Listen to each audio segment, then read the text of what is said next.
Have you ever been at an event and wondered who hired that speaker who put the audience to sleep?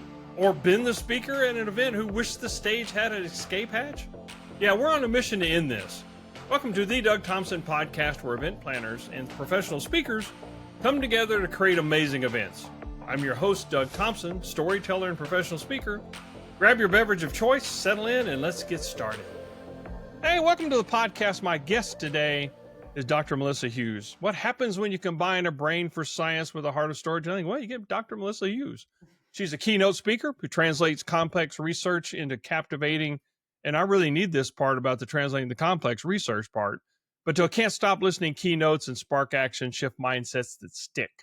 Her superpower? Making neuroscience, behavioral science, and performance psychology feel not only fascinating, but fiercely practical, something I think we all need.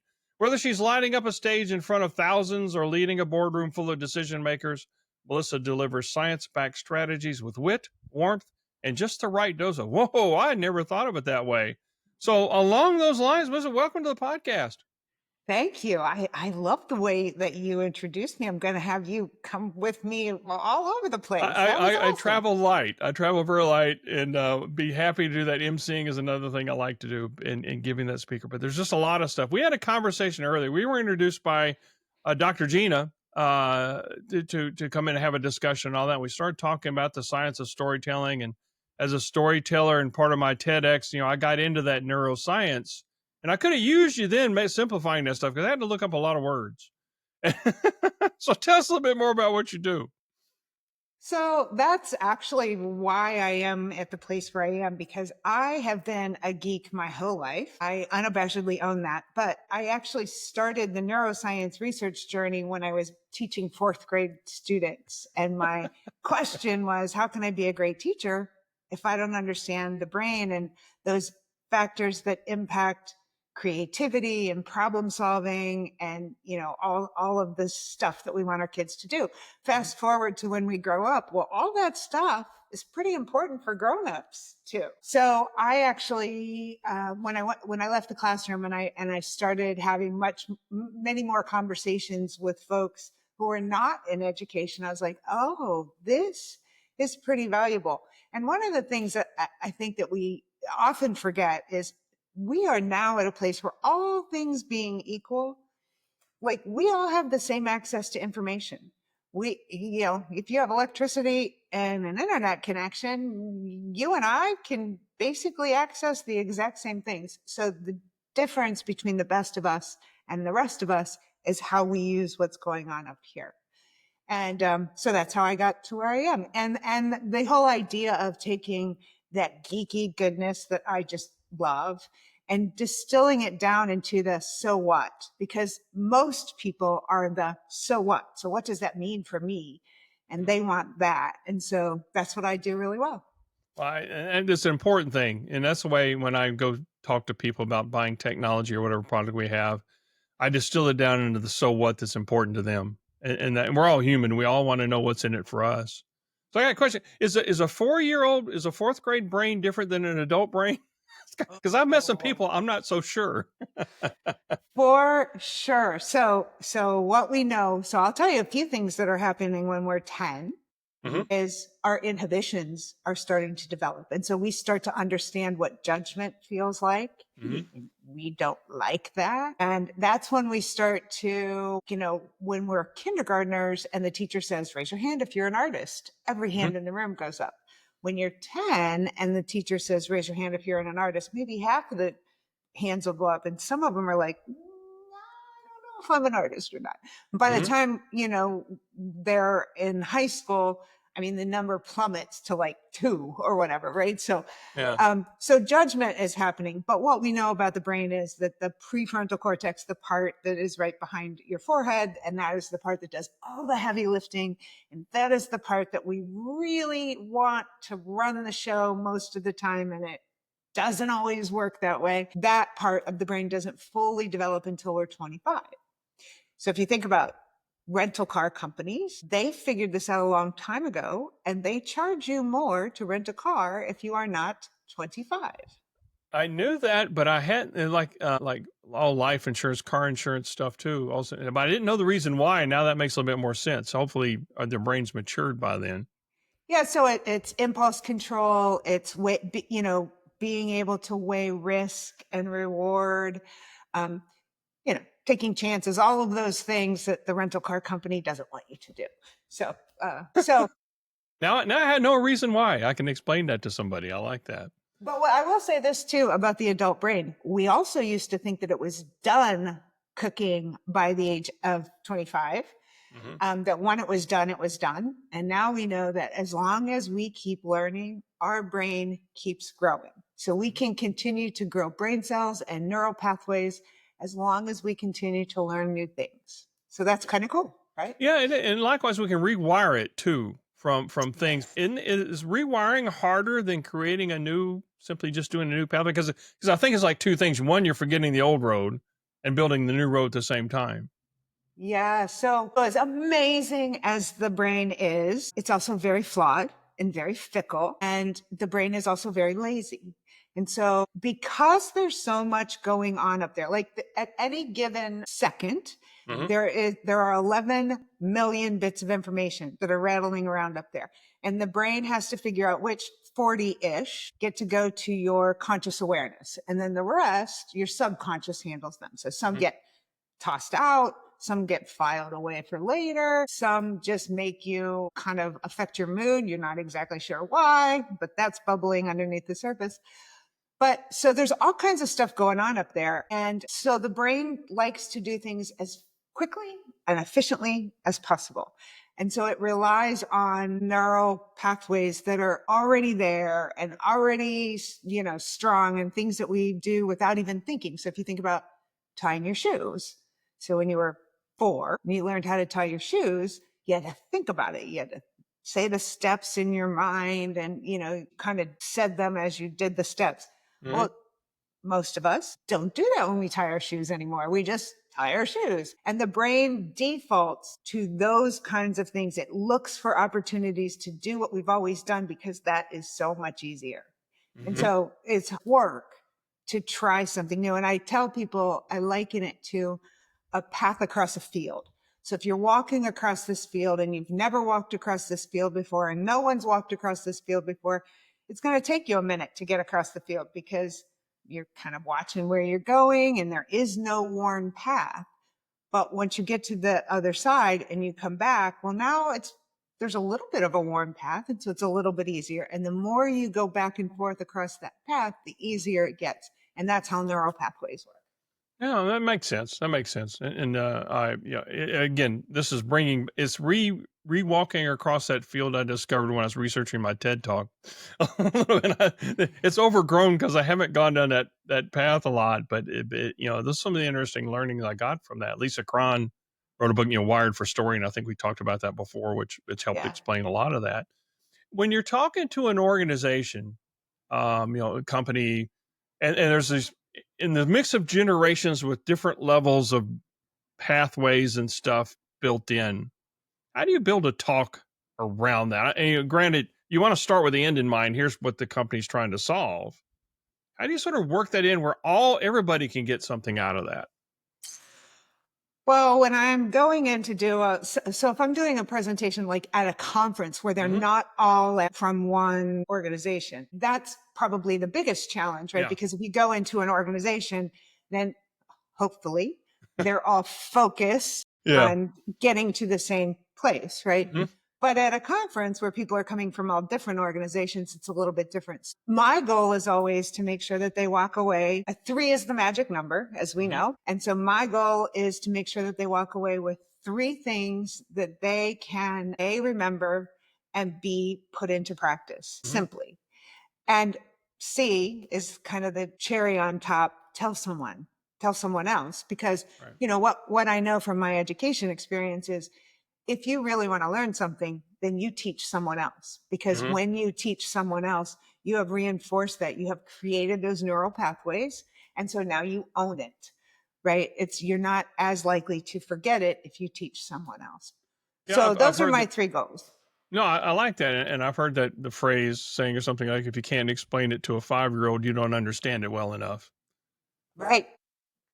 And And what the brain has to do to learn something is different from what the brain has to do to teach something, dig, right? dig into that a little bit. How so? What does that sort of look like? So when you learn something, you're looking for the hook. You're looking Hmm. for the aha, or that makes sense, or whatever. The only way it gets put into memory is if you're able to use it. So we have that's what's called synaptic pruning in the brain, and it's use it or lose it principle. So, that thing we learned in high school physics about the train and the you Naming a know station this time. Right, right. And we could do it back in, our senior year, but now I would be like, "Ooh, I don't know." Well, it's not because I'm dumber. It's because my brain has actually pruned those dendrites and Hmm. that neural cluster that kind of held that information, because I never used it after that. Like, I took the test, I went on with my life, and I never looked back. And so when you think about learning something, it only makes an imprint for as long as we use it. But once you stop using it, then the brain says, well, that's valuable real estate up there. So I'm going to get rid of that and I'm going to put something else there. And so when you are teaching something, it's different from just putting it into your memory and hopefully using it. But when you're teaching someone else, now we've got engagement with another human being, and we are wired to connect with other people. And that's why it's processed differently in the brain. Because if I'm trying to teach you something, I want to engage you. I want you to be as excited about this topic as I am. And so that creates a whole new facet of thought process that goes on about that. So it's not just the topic, Yeah, it's about you and I, right? right. It's sort of funny because I'd heard before that we never really forget anything, but we forget where we put it, to put it simply. But now it sounds like we boarded up that part and trimmed it, shipped it off to the storage unit. Yeah, I mean, if you think about, so when I go to the airport and park my Hmm. car, the RSW airport has double letters, so it's AA, BB, Hmm. CC, and I come up with some catchphrase to remind me of where I parked. Now, Hmm. if I didn't forget that last week I parked in MM, which is Mickey Mouse, Hmm. and if I remembered that and I never forgot that, then think about all of the parking spaces I would have to remember for as long as I've been parking my car. Hmm. And you think about it that way and you go, oh, well, now I'm pretty glad that the brain automatically forgets the stuff that I don't need to have. Yeah, Right. it's a double-edged sword because there's times where when I get on a heavy travel schedule that I've actually tried to get in the wrong rental car because it was the type of car I drove the week before, right? So it hasn't quite pruned that area yet. It sounds like. Well, and I have one. I have one a little bit even better than that. Is the time that I went to someone else's hotel room, and I was trying to get into that hotel room, convinced that that was my hotel room, and that was not my hotel room. And somebody came to the door like in a robe, and I was like, Yeah. "Oh God, Whoops. I'm so sorry." This was my room number yesterday. Yeah, right. Yeah, I traveled when I first started traveling. I used to stay at Holiday Inns a lot, and they all look the same. If you go to a chain, they all look the same. I remember waking up one morning in a total panic. I look around. I have no idea where I'm at because the rooms all look, and I called the front desk in a panic. Where am I? Well, you're in the Holiday. No, no, no. What city am I in? It's like totally caught me off guard. So those days are long past. So when you're that's it is fascinating about the brain and how it is a very high functioning, but again sometimes it's simplistic in the way that it works. Again, because we only have so much, and I think the way I phrase it was 10% of our memory is actually like active and current type stuff, and then the other stuff gets back to subconscious or the long term memory, and it's harder to get it back into that long term. But that's like tying the shoe; it's off to long term cold storage, if you will, that we don't have to think about them. I was trying to help my granddaughter tie her shoes the other day, and I couldn't remember the song that we used to sing to go do that.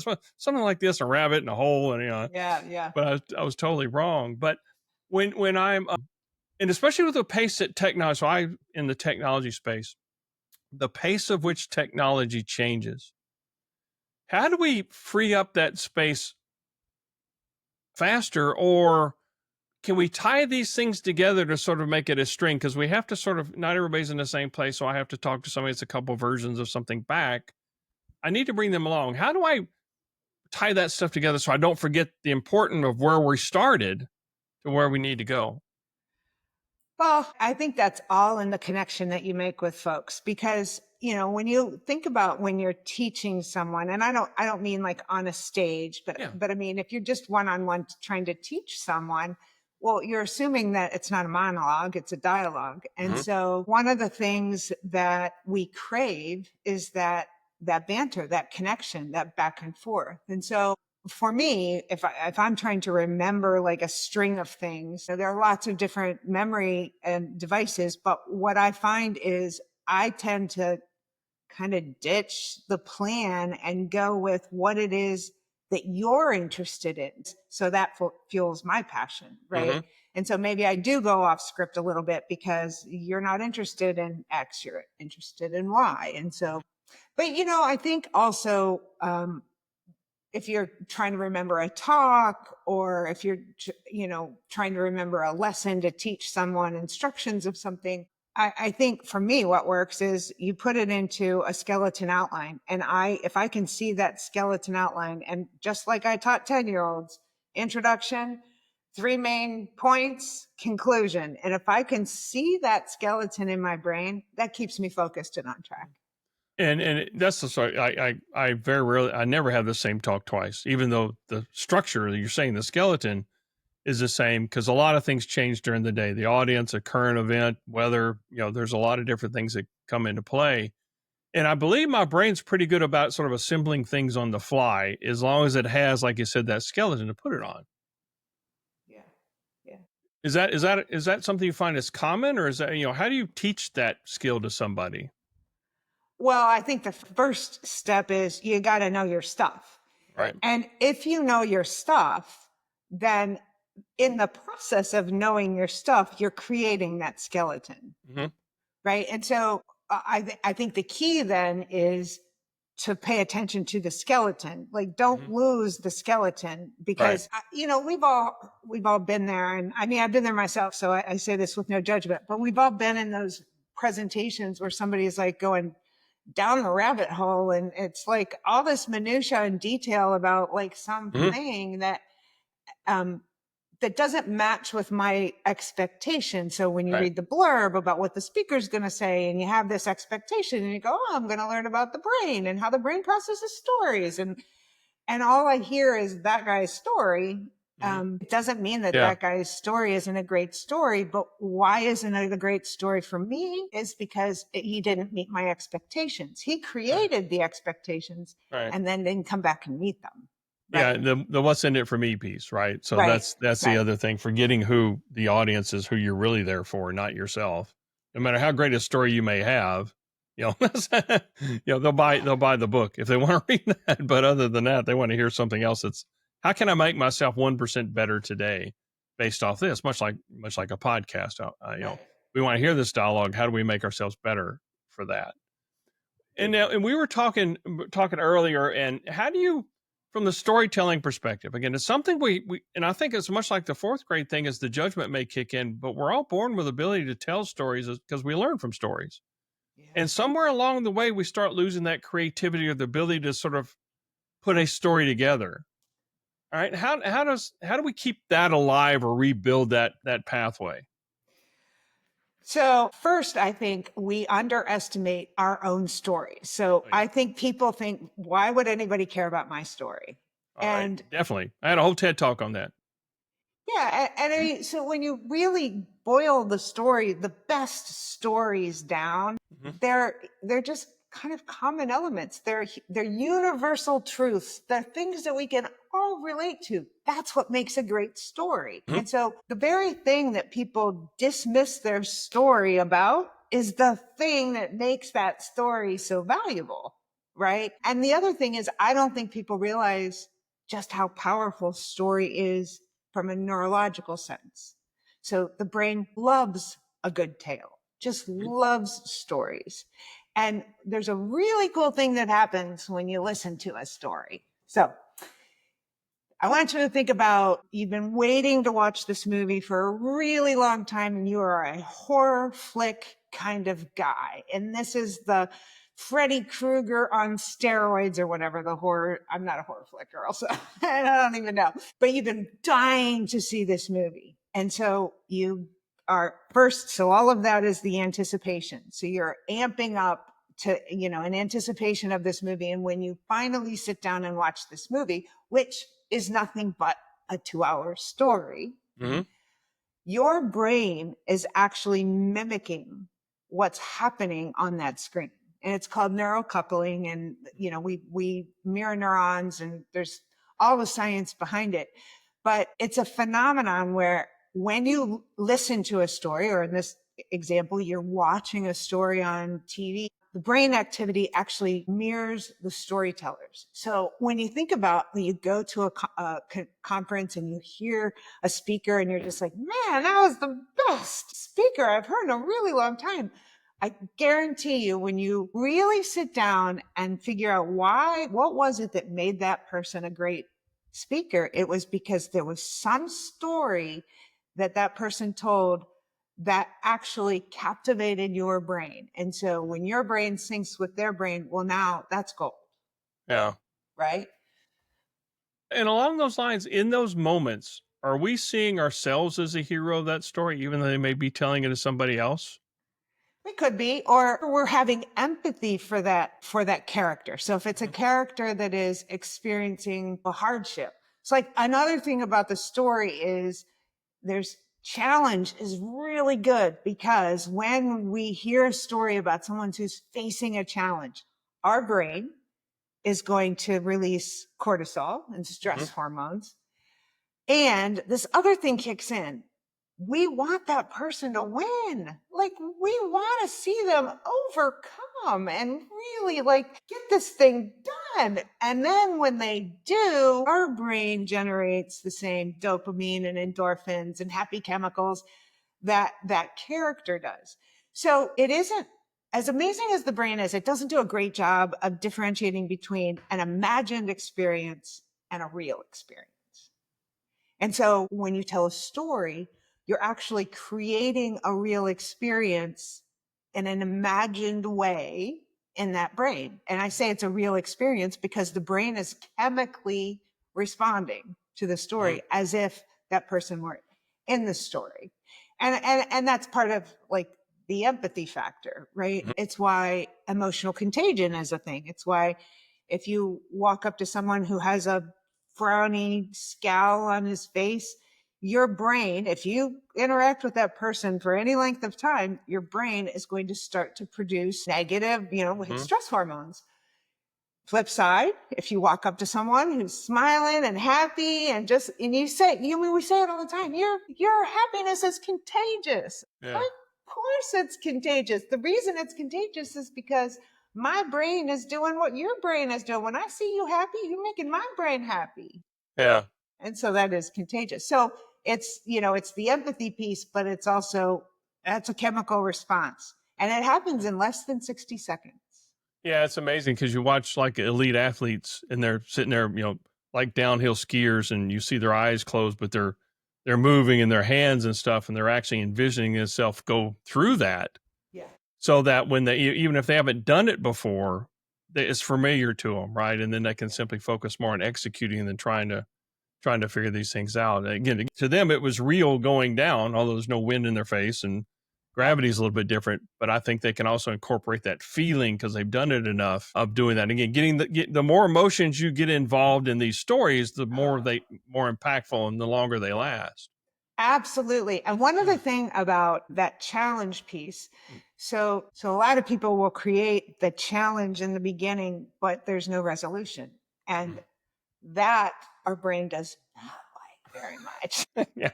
I've been left hanging before. It's like cliffhanger. I hate that. What happened? Have you ever watched a movie and at the end you go, that's it? What? Yeah. Wait, what? Yeah. That is so unsatisfying. And that is, there's a phenomenon called the Zeigarnik effect. And it's, the brain doesn't like that open loop. It doesn't like things left undone. It's why ghosting sucks. so Yeah. much. And it's Yeah. why if you watch a movie and then, the power goes out 15 minutes before the end, like your brain would literally want to explode, right? Yeah. So what happens is if you're thinking about that as you're preparing this talk, you want to, at the end, you want to close that loop. And you want to make sure that you end with that positive resolution. Yes, we did it. And that's where the dopamine and the endorphins come in. So Yeah, good rule of thumb. Yeah, I call that sticking the landing. It's like a gymnast or something, because you can have really great in there, but if you don't stick that landing, then you've lost that opportunity to be remembered, right? Be memorable. Right. All you remember is Right. like, man, that was not. I can't put my finger on it, but that was not a satisfying session. Right. Right. So, and we don't want to do that. So, what are you working on now? You're constantly busy and constantly learning, right? So, what are you working on now?